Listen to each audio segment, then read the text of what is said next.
Assalamualaikum warahmatullahi wabarakatuh. Perkenalkan, saya Galuh Afrinaty Rudiro dari Ekonomi Syariah 6. Di sini saya akan membahas mengenai analisis potret pertanian di Indonesia.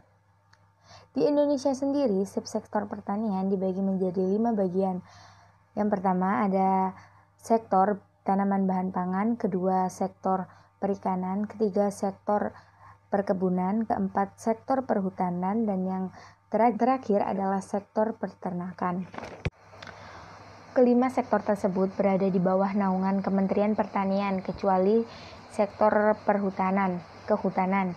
Sektor kehutanan sendiri berada di bawah naungan Kementerian Kehutanan. Selanjutnya saya akan menjelaskan mengenai sektor tanaman bahan pangan.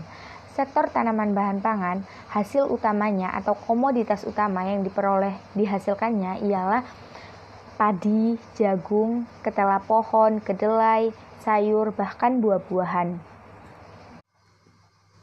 Peranan sektor tanaman bahan pangan ini, yang pertama adalah mewujudkan ketahanan pangan, dan yang kedua adalah penyerapan tenaga kerja. Seperti kita ketahui, lahan pertanian yang besar di Indonesia tentu akan menghasilkan produksi yang lebih besar pula dan membutuhkan tenaga kerja yang besar. Dengan adanya hal tersebut, tentu tingkat pengangguran di Indonesia akan semakin berkurang. Yang terakhir adalah penentasan kemiskinan. Dengan bertambahnya produksi dan bertambah tenaga kerja, otomatis hasil yang diperoleh juga semakin meningkat. Hal tersebut mempengaruhi pertumbuhan perekonomian di Indonesia juga dan dapat menaikkan penghasilan dari masyarakat itu sendiri, sehingga angka kemiskinan di Indonesia juga dapat berkurang. Peranan dari sektor tanaman bahan pangan ini sudah terbukti efektif untuk dilakukan pada kondisi negara yang stabil maupun dalam kondisi negara yang sedang mengalami krisis.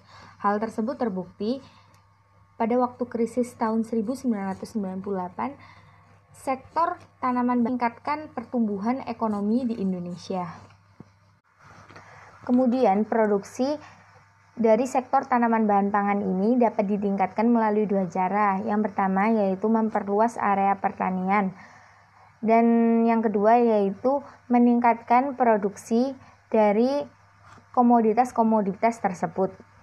Melalui dua cara tersebut, tentu sektor tanaman bahan pangan akan mendapatkan peningkatan untuk pendapatan perekonomian di Indonesia. Selanjutnya mengenai bidang konsumsi. Bukan hanya untuk memenuhi kebutuhan pangan masyarakat, tetapi sektor ini dapat memperbaiki pola konsumsi di kalangan masyarakat kita. Terima kasih dari saya. Wassalamualaikum warahmatullahi wabarakatuh.